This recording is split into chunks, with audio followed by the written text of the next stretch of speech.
प्रीती खंडागळे, आवाज इंडिया मराठीमध्ये आपल्या सर्वांचं स्वागत आहे. तर नजर टाकूया आजच्या टॉप 10 न्यूजवर. आजपासून देशातील सर्वात मोठ्या प्रशासकीय उपक्रमांपैकी एक जनगणनेची प्रक्रिया सुरू झाली आहे. यावेळी ही जनगणना पूर्णपणे डिजिटल पद्धतीने पार पडणार आहे. ही प्रक्रिया 2 टप्प्यात राबवली जाणार आहे. पहिल्या टप्प्यात घरगुती आणि गृहनिर्माणाशी संबंधित माहिती संकलित केली जाणार आहे. नागरिकांसाठी 1 एप्रिलपासून स्वयं नोंदणी सुविधा उपलब्ध असून ते स्वतःची माहिती ऑनलाईन भरू शकतात. दुसऱ्या टप्प्यात 16 एप्रिलपासून अधिकृत कर्मचारी घराघरात जाऊन माहिती गोळा करतील. आजपासून नवीन आर्थिक वर्ष सुरू होत असून अनेक क्षेत्रात महत्त्वाचे बदल लागू होत आहेत. आयकर कायद्यातील सुधारणा नोकरदारांसाठी सुखावह ठरणार आहे. त्यानुसार नवीन सॅलरी स्लिपमध्ये बेसिक पे म्हणजे मूळ वेतन आता वेतनाच्या 50% राहणार आहे, ज्यामुळे EPF आणि ग्रॅच्युटी सारख्या लाभात वाढ होईल.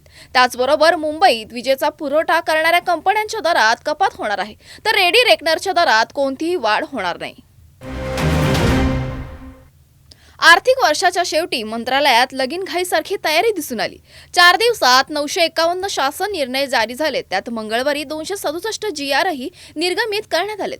सुट्टीचे दिवस असतानाही सर्व कर्मचारी, मंत्री आणि आमदारांचे सहाय्यक मंत्रालयात उपस्थित राहून निर्णय जारी आणि अपलोड करण्याच्या कामात व्यस्त होते. या तत्परतेमुळे वर्षाच्या अखेरीस निधी खर्चाचं काम आणि इतर अनेक कामे मार्गी लागली.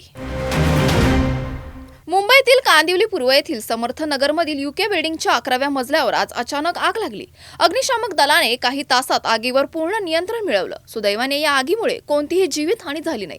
आगीचं नेमकं कारण अद्याप स्पष्ट झालं नाही आणि संबंधित अधिकारी तपास करत आहेत. नाशिकमधील भोंदूबाबा अशोक खरातला आज नाशिक जिल्हा न्यायालयात हजर केलं जाणार आहे. त्याचा CA, ईशान्येश्वर मंदिराच्या पुजारी आणि एक सराफ व्यावसायिक याची काल SIT कडून 6 तास चौकशी करण्यात आली. चौकशीत समोर आलं की सोन्याचे खडे रत्नांमध्ये बनावट व्यवहार केले जात होते. तसेच पुण्यातील एका बँकेतून घेतलेल्या कर्जात आणि कोटींच्या लाचखोर प्रकरणात अशोक खरातचा सहभाग आहे असा संशय SITला आहे. SITने सबळ पुरावे गोळा करण्यासाठी 2 मोठ्या कारवाया केल्या असून आज पोलीस कोठडी संपल्यानंतर पुढील न्यायिक प्रक्रिया सुरू होणार आहे. शिर्डी येथील जमीन खरेदीतील कथित फसवणुकीच्या प्रकरणात अटकेत असलेल्या अशोक खरात याच्या प्रकरणात नवीन धक्कादायक खुलासे समोर आलेत. पोलिसांनी त्यांच्या मुलाला ताब्यात घेतलं आहे, तर पत्नी कल्पना खरात सध्या फरार आहे.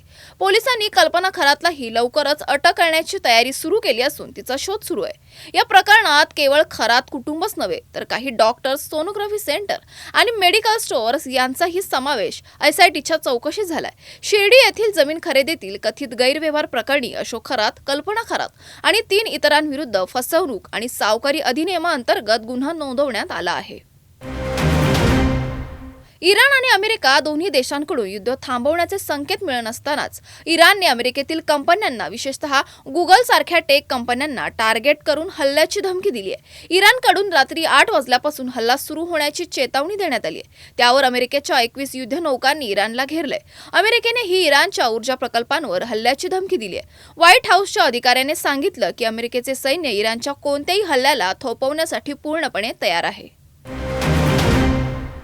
इराण अमेरिका युद्धाचा फटका असूनही सोन्याचे भाव भारतात घसरलेत. 2 लाखांपर्यंत पोहोचलेल्या सोन्याच्या किमती आता अजून कमी होण्याची शक्यता आहे. देशातील दागिने उद्योगाला दिलासा देण्यासाठी सरकारने CEPA अंतर्गत सोने आयातीसाठी टॅरिफ रेट कोटा परवान्यांची अंतिम मुदत 30 जून 2026 पर्यंत वाढवली आहे. युद्धामुळे पुरवठा साखळीत व्यत्यय असून आयातदारांसाठी हा निर्णय महत्त्वाचा ठरला आहे. न्यू चंदीगडमध्ये IPL 2026 मधील चौथा सामना पंजाब किंग्स आणि गुजरात टायटन्स यांच्यात रंगला. गुजरातने प्रथम फलंदाजी करत 162 धावा केल्या. त्यावर पंजाबच्या संघाने प्रत्युत्तर देताना सुरुवात चांगली केली, मात्र काही वेळातच खेळ पलटला. गुजरातच्या जोरदार खेळामुळे पंजाबची 144 रनांवर 7 विकेट अशी अवस्था झाली, परंतु कुपर कोहलीच्या उत्कृष्ट खेळामुळे पंजाबने सामना जिंकला.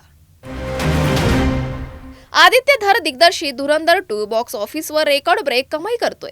मंगळवारी महावीर जयंतीच्या सुट्टीच्या फायद्यामुळे चित्रपटाने 27.75 कोटी रुपये कमावले, जे सोमवारच्या 25.30 कोटींपेक्षा जास्त आहे. सध्या या चित्रपटाने 899.92 कोटी रुपये कमावले असून 13व्या दिवशी भारतामध्ये 900 कोटींचा टप्पा ओलांडण्याच्या जवळ आहे. रणवीर सिंगच्या या चित्रपटाने प्रदर्शनाच्या 2 आठवड्यानंतरही आपलं स्थान मजबूत कायम ठेवलं आहे. तुर्तास वेळ झाली आहे इथेच थांबण्याची. नवीन बातम्या बघण्यासाठी पाहत राहा आवाज इंडिया मराठी, शोध सत्याचा.